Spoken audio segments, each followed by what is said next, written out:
Huyu ni mwanadada anaitwa Badru. Bwana leo alikuwa akaja kukutana na mpenzi wake aliyekuwa anatambulika kwa jina la Hamza. Mchizi anamweleza mwanadada, ile ahadi yetu ya kwamba mpaka niweze kupata kazi ndio tufunge ndoa leo imeweza kutimia, kwani nimefanikiwa kuweza kupata kazi. Furaha ilikuwa ni kubwa sana kwa hawa wapendanao wawili na wanafanikiwa kufunga ndoa. Miaka mitatu inapita. Mchizi alikuwa anafanya kazi ndani ya kituo kimoja cha treni. Yeye alikuwa ni afisa mmoja ambaye alikuwa yupo chini ya bosi mmoja ambaye alikuwa anamnyanyasa kwelikweli. Bosi huyu asubuhi na mapema huwa anamfanyisha kazi ya kwenda kudeki chuo chake. Mchizi alikuwa apendi, lakini alikuwa hana la kufanya. Si unajua tena ni bosi, lakini pia nyumbani yeye pamoja na mke wake. Leo wakati wa jioni, kipindi ambacho alikuwa anakula madiko, mchizi kwa bahati mbaya akala jiwe kwenye ubwabwa. Mara ya kwanza akamezea mate, lakini mara ya pili baada ya kula jiwe akatembeza kifinyo kwa bimdada Badru. Lakini hizi ndio zilikuwa ni tabia zake za kila siku, yani kilikuwa ni kifinyo cha kila siku kwa muda wote wa miaka mitatu. Bishosti kimtindo tayari alikuwa ameshaanza kuzoea, lakini pia mchizi wakati wa asubuhi huwa anamdanganyia mapenzi mazuri mazuri mwanadada. Kitu hiki huwa kinamfanya anasahau kabisa mateso pamoja na kifinyo ambacho huwa anapatiwa na mumewe. Eneo hili kulikuwa kuna apartment nyingi, hivyo pia hata mama yake naye alikuwa anaishi hapa. Bishosti leo anaelezwa na mama yake ataendelea kuvumilia haya mambo mpaka lini, hivyo mama anamweleza basi achukue hata hatua ya kuweza kumwacha mumewe. Lakini bimdada alikuwa ni mbishi, akisema ya kwamba anaamini Hamza tabia zake mbaya zinatokana na kuweza kupiga kalinya vya kutosha, hivyo yeye kama mwanadada aliyempenda mume wake kwa dhati ana uhakika siku moja atakuja kubadilika. Badru leo kaenda dukani kununua dawa ambayo aliambiwa ya kwamba endapo akichanganya kwenye chakula itamsaidia mumewe kuacha kalinya. Bimdada akaenda kupika nyama kisha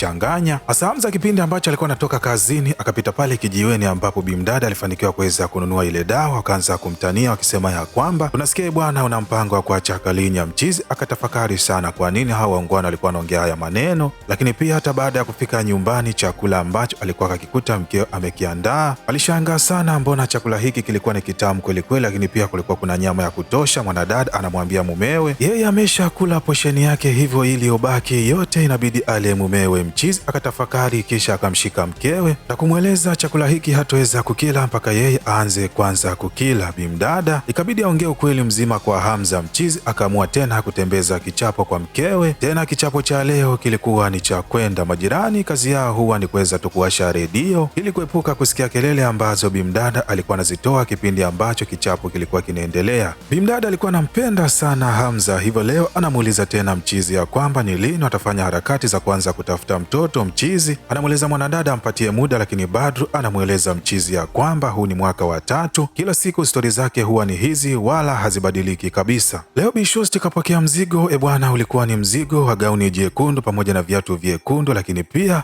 Bishosti leo akaamua kuzichukua soksi na kuzitoboa ili mwamba akirudi wakati wa jioni basi mambo yawe bambam. Akamwekea mitego, lakini cha kushangaza mtu aliyegonga alikuwa ni jirani. Anamweleza mwanadada ya kwamba mtu ambaye anahitaji kununua hili eneo amefika, hivyo inahitajika kila mtu anayemiliki apartment ndani ya hili eneo aweze kuelekea kwenye kikao kwa ajili ya kuzungumza mambo ya mwisho ili manunuzi yaweze kufanyika. Mwanadada anaamua kuelekea kwenye kikao ili kwenda kumwakilisha mumewe, lakini kipindi ambacho kikao kilikuwa kinaendelea, Hamza anafika hapa na kuanza kumwakia mkewe. Anamweleza kwamba yeye ameshakataa kuuza apartment yake, sasa inakuwaje na kuja hapa na kuweza kumwakilisha. Anaamua kumchukua mkewe na kurudi naye nyumbani. Mchizi baada ya kufika, asira alizokuwa nazo pia akafanikiwa kukutana na zile nguo pamoja na kiatu chekundu. Mwamba akamweka kikangoni mwanadada. Bwana, kitu alichomfanya siku hii ya leo, tajiri bwana akamwachia bimdada bonge moja la alama katika mkono wake. Sasa asubuhi mchizi akawa anajitahidi kuweza kumbembeleza bimdada na kumdanganya kwa maneno mazuri, lakini leo bimdada alikuwa hahitaji kabisa ukaribu naye. Akaamua kwenda kujifungia chumbani. Mchizi naye akaondoka kwa hasira bimkubwa. Alipojaribu kuweza kumpigia simu mwanaye pasina kuweza na mafanikio yoyote ya kuweza kupokelewa, anaamua kumtuma mchizi mmoja anayetambulika kwa jina la Zulfi. Huyu jamaa huwa yupo karibu sana na hii familia, na hii ni kwa sababu huwa anampenda sana huyu mwanadada Badru tokea kitambo, hata kabla hajaolewa na Hamza. Mchizi baada ya kuingia umundichi anamkuta mwanadada akiwa anapasua sahani kwa hasira. Mwamba akashangaa sana, lakini pia akafanikiwa kuona mwanadada akiwa ana jeraha. Zulfi bwana akaenda kutoa taarifa ndani ya kituo cha polisi. Mwanadada pamoja na mama yake wanaitwa. Baada ya kufika hapo anashangaa sana kuzikuta hizi taarifa. Afande anamuuliza mwanadada, je, ni kweli mumeo huwa anakutembezea kifinyo, na endapo kithibitisha hizi taarifa basi mumeo ataelekea gerezani kwa muda wa miaka mitatu. Bi mkubwa akafurahi sana, lakini mwanadada naye akaona labda huenda akifanya hivi atapata uhuru wa manyani. Basi kipindi ambacho taarifa ilikuwa inaandaliwa, Bishosti akaomba kwenda kutana na mumewe kwani naye kipindi hiki alikuwa tayari ameshakamatwa. Baada ya kwenda kukutana na Hamza bwana, mchizi anaanza kumbembeleza mwanadada na kumweleza yeye kiukweli anampenda sana, kitu ambacho huwa kinampelekea aweze kumtembezea kifinyo huwa ni pombe. Hivyo anamuomba mwanadada aweze kumpatia nafasi nyingine ya kuthibitisha upendo wake, lakini pia anamwahidi mwanadada safari hii atahakikisha wanakwenda kupata mtoto. Mwanadada akalegea, anarudi kwa afande na kumweleza yeye hahitaji kabisa kufungua kesi dhidi ya mumewe na wala hafahamu ni mtu gani aliyeleta hizi taarifa. Afande anashangaa sana, lakini pia hata mumewe naye akatamani kufahamu ni nani aliyekuja kumsagia kunguni ndani ya kituo cha polisi. Mama mtu alishangaa sana, ikabidi amtoe mwanaye kwa pembeni na kumweleza hakika kitu ulichokifanya siku hii ya leo sio kizuri. Mtu huyu amekudanganya leo kwa maneno ya kwamba hatakupiga tena, lakini mimi ninakuhakikishia jamaa huyo bwana, hizi tabia hatoweza kuziacha. Bimdada anasema ya kwamba mumewe huenda akabadilika, kwani naye pia anaamini tabia hizi zinatokana na pombe. Basi mkubwa bwana ikabidi aweze kumpatia hadithi moja. Anasema ya kwamba siku moja kipindi cha zamani sana, Nge alikuwa anahitaji kukatisha mto, hivyo akaomba msaada kutoka kwa Chura na kumwahidi kabisa ya kwamba hataweza kumuuma. Lakini kipindi ambacho Chura alikuwa akambeba Nge mgongoni akikatisha mto, Nge akamng'ata Chura, na alipoulizwa akasema ya kwamba yeye ni Nge na asili yake huwa ni kung'ata. Mama anamweleza bimdada mtu aliyezoea kupiga siku zote huwa ni mpigaji tu. Bishosti bwana akawa ni mbishi, si unajua tena alishalewa mapenzi. Hamza kipindi ambacho alikuwa anaelekea nyumbani pamoja na mkewe bila kumsahau mama mkwe bwana, mazungumzo yalikuwa sio ya heri kabisa siku hii ya leo, kwani Hamza alikuwa analalamika sana akisema ya kwamba huenda mke wake akawa na hizi tabia kwa sababu ya mama yake. Basi kamzozo kahapa na pale kakampelekea Hamza kuweza kumchapa bonge moja la konde mama mkwe wake bimkubwa bwana, mpaka mchuzi ukatoka puani. Kwa hasira mama mkwe akaamua kushuka.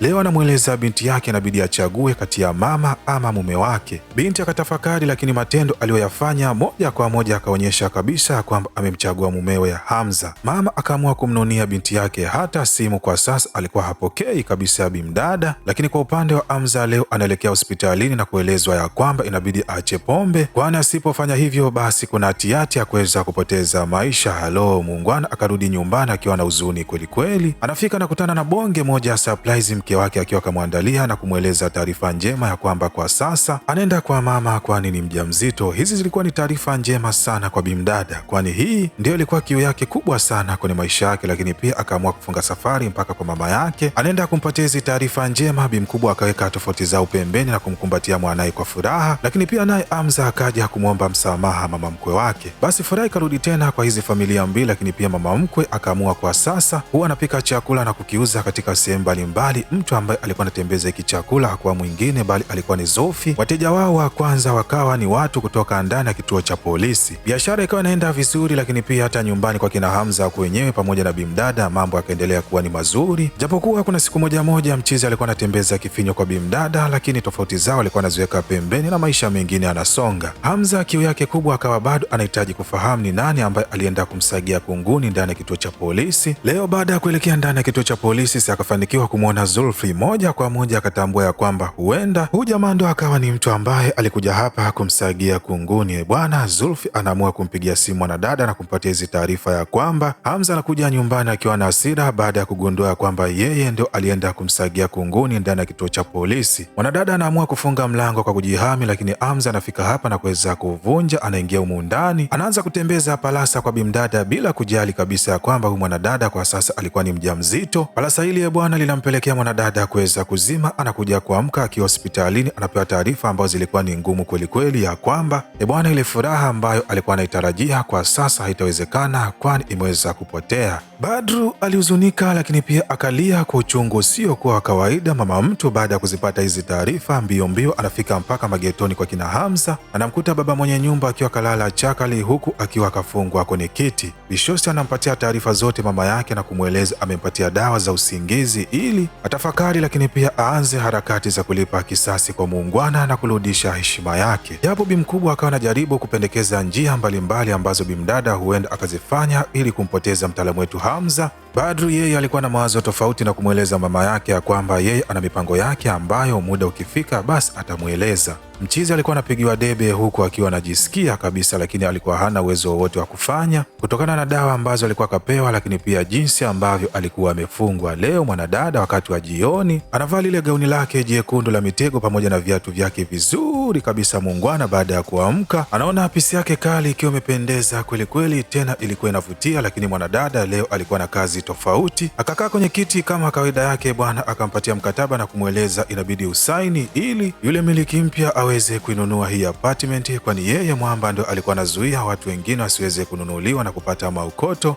Hamza alivyokuwa anajaribu kuleta ubishi, mwanadada akainua kiatu na kumwekea jeraha katika kidole kama jinsi ambavyo yeye alikuwa akamwekea kwa mara ya kwanza. Muungwana na saini mkataba huku akiwa na maumivu pamoja na huzuni moyoni. Hamza leo alikuwa analishwa chakula na mke wake, akawa anajidai anaongea maneno ya mahaba ili mke wake aweze kumwonea huruma na kumwachilia, lakini mwanadada leo alikuwa akamkazia uso wa mbuzi. Muungwana kwa hasira akaamua kujipeleka kwenye ukuta na kuanza kujipigiza kichwa chake. Anampiga mikwara mwanadada, anamweleza endapo asipomfungulia basi yeye atachukua jukumu lingine la kutoa uhai wake. Lakini mama mkwe baada ya kuingia humu ndani anamweleza mwanaye ya kwamba huyu jamaa sikupande kichwani, hana uwezo wowote wa kufanya mambo kama hayo. Mtu kama huyu mwoga ambaye kazi yake huwa ni kupiga palanya kwa wadada pamoja na kupiga kalinya hawezi akawa na ujasiri wa kufanya maamuzi kama hayo. Bosi leo anapatiwa taarifa ya kwamba Hamza ana siku kadhaa hajafika kazini, lakini pia anaelezwa siku 2 zijazo bosi wao atafika hapa kwa ajili ya kuweza kufanya ukaguzi. Sasa Hamza kwa kuwa alikuwa anafungoza kazini, bosi wao anafunga safari mpaka nyumbani kwa Hamza. Baada ya kufika anamkuta mchizi akiwa kawekwa kitandani. Jamaa alikuwa hajiwezi, yani hata kuzungumza kwenyewe maneno alikuwa yamtoki. Hawa wanawake wawili bwana alikuwa wamempiga sindano ambazo zilikuwa zina dawa hatari sana. Hizi dawa alikuwa amezitoa kwa mtu mmoja anayetambulika kwa jina la Kasimu. Mtu huyu japokuwa kazi yake kubwa ilikuwa ni ya kuuza bucha, lakini alikuwa na connection kubwa sana na watu ambao walikuwa wanafanya kazi ndani ya hospitali za vichaa. Kishosi anaenda kuchukua funguo na kuja kumpatia bosi mchizi. Kipindi ambacho alikuwa anaondoka anasema ya kwamba anaenda kumwandikia sick sheet na atahakikisha mchizi mwezi huu anapata mshahara wake wote. Mama na binti wakaendelea kusuka mipango ni kitu gani ambacho ataenda kumfanya Hamza, lakini leo akaamua kuelekea ndani ya kituo cha polisi. Wanafika hapa na kutoa ripoti ya kwamba Hamza amepotea ni siku kadhaa sasa, haonekani nyumbani. Kipindi ambacho ripoti ilikuwa inaandaliwa upande wa pili, Hamza akaanza kumtongoza mtaalamu wetu Zulfi akimweleza anamwomba aweze kumwachilia, na endapo akifanya hivyo basi yeye atachukua jukumu la kuondoka na kurudi kwao kijijini, na kama asipofanya hivyo maskari wakisanukia kitu ambacho bimdada pamoja na mama yake walikuwa wanamfanyia. Mchizi anamweleza huenda wote wakaenda kuozea gerezani. Basi ripoti ikiwa inaandaliwa ndani ya kituo cha polisi, lakini maafande wakashtuka wakawaeleza kwamba kwanza msako inabidi uende ukaanzie nyumbani kwenu. Mama na binti wakashtuka kweli kweli, lakini walikuwa hawana namna ya kuweza kufanya ili kuwazuia hawa mapongo kufika mpaka nyumbani. Wazee wa kazi, wazee wa midundo wanafika mpaka nyumbani, lakini kwa bahati nzuri wanakuta Zulfi tayari alishamwachilia Hamza. Mafande baada ya kutafuta na kumkosa mtaalamu wetu Hamza wakaamini moja kwa moja ripoti ambayo binti pamoja na mama yake walikuwa wameitoa ndani ya kituo cha polisi. Upande wa pili Hamza akawa anahangaika kitaani kutokana na madawa ambayo alikuwa akapatiwa, lakini safari kampeleka mpaka ndani ya kituo cha polisi. Hapa mchizi akawa anajaribu kuweza kujitetea, lakini kwa sasa hali aliyokuwa nayo hakika ilikuwa inatia huruma sana, kwani hata maneno yenyewe alikuwa anayatoa kwa kusuasua. Maskari polisi kwa kuwa alikuwa anafahamu Hamza alikuwa ni mtu acha pombe sana, hivyo moja kwa moja kadhani huenda kalinya ikawa bado ipo kichwani mwake. Bimdada ikabidi aweze kuingilia mtukati kabla mchizi hajafanikiwa kuweza kuyaunda maneno na kutoboa siri nzima. Anamweleza mme wangu ulikuwa wapi, mbona nimekutafuta sana siku zote hizo, lakini pia jinsi ambavyo mchizi alikuwa anamung'unya maneno akisema ya kwamba bimdada pamoja na bimkubwa wake alikuwa amemfunga kamba na kumtembezea kichapo. Bimdada akawa anageuza yale maneno na kumgeuzia msala wote mtaalamu wetu Hamza. Mchizi akabaki mdomo wazi, lakini pia hata maskari polisi wakamuuliza, je, unahitaji kufungua kesi? Bimdada akasema ya kwamba yeye hahitaji kufungua kesi yoyote, bali muda huu anahitaji kuondoka na mume wake waende nyumbani wakapumzike. Wazee wa kazi mtu tatu wanafamilia hawa wakamchukua mchizi mpaka Kilimani, lengo ni kwenda kumrusha. Wakati huu mvua ilikuwa inanyesha. Bwana jamaa akaanza kulia kwelikweli akiomba msaada, utadhani siyo yule ambaye alikuwa anamtembezea kichapo mwanadada. Hamza kwa sasa hakika amepoa kwelikweli, yani sijui tumfananishe na nini. Mama na Zulfi wanapendekeza mchizi atupwe Kilimani, lakini mwanadada baada ya kuweza kuona jamaa alikuwa anaomba kwelikweli tena kwa kumaanisha, akapinga wazo la Zulfi pamoja na mama yake na kumweleza mchizi inabidi aende akarekodi video aeleze mambo yote ambayo alikuwa akamfanyia ndani ya ndoa kwa muda wa miaka 3 ambao walikuwa wameishi wote. Lakini pia mwisho wa ile video bimdada anamweleza jamaa inabidi aeleze anaondoka ndani ya hili eneo na kutokomea sehemu isiyojulikana. Hii yote ni kwa sababu tu ya mambo mabaya ambayo alikuwa tayari alishamfanyia mke wake. Mchizi anaandaliwa script, anaanza kuisoma. Bimdada arekodi video, baada ya kumaliza akamwambia kwamba upload ndani ya mtandao wa kijamii. Anazimishwa wakati huu wa usiku na kubebwa na hawa waungwana. Ndani ya hii timu kulikuwa kuna mtaalamu wetu Kasimu, Zulfi pamoja na Bimkubwa, bila kumsahau Bimdada Badru. Anamchukua na kwenda kumfunga katikati kabisa ya reli. Kipindi ambacho alikuwa anahitaji kuondoka, mchizi akaanza tena kuomba msamaha, akimweleza mwanadada alishawaambia wampatie nafasi nyingine, naye ataweza kuondoka ndani ya hili eneo na kurudi kijijini kwao kwenda kulima vitunguu, kwani anaona kabisa nguvu alizonazo zinafaa kabisa kwenye kilimo cha kitunguu. Lakini mwanamama akawa anamwambia binti yake asije kabisa akathubutu kurudi nyuma kwa haya maamuzi ambayo alikuwa tayari ameshafanya. Lakini bimdada huruma ikamwingia ndani ya moyo wake na kumweleza mama yake ya kwamba hawezi akamfanyia jambo kama hili mtaalamu wetu Hamza, hivyo anamwamuru Zulfi aweze kumfungulia kabla gari moshi halijafika ndani ya hili eneo. Hamza anafunguliwa, badala ya shukuru anaanza tena kumwomba mwanadada na kumlazimisha warudi wote ndani ya ndoa. Lakini mwanadada anamweleza kwamba hizo ni ndoto za Linacha, kwani yeye kwa sasa anahitaji kuishi maisha peke yake. Hamza kutokana na hasira ya bwana akaanza kumbembeleza mwanadada huku akiwa bado yupo katikati kabisa ya njia ya gari moshi. Mwamba anapitiwa na stori zake zinaishia hapa. Wanaondoka ndani ya hili eneo kurudi magetoni, lakini njiani mwanamama akampatia hadithi mwanaye na kumweleza kwamba baba yake kumbe naye alikuwa anamtesa sana ndani ya ndoa yao. Hivyo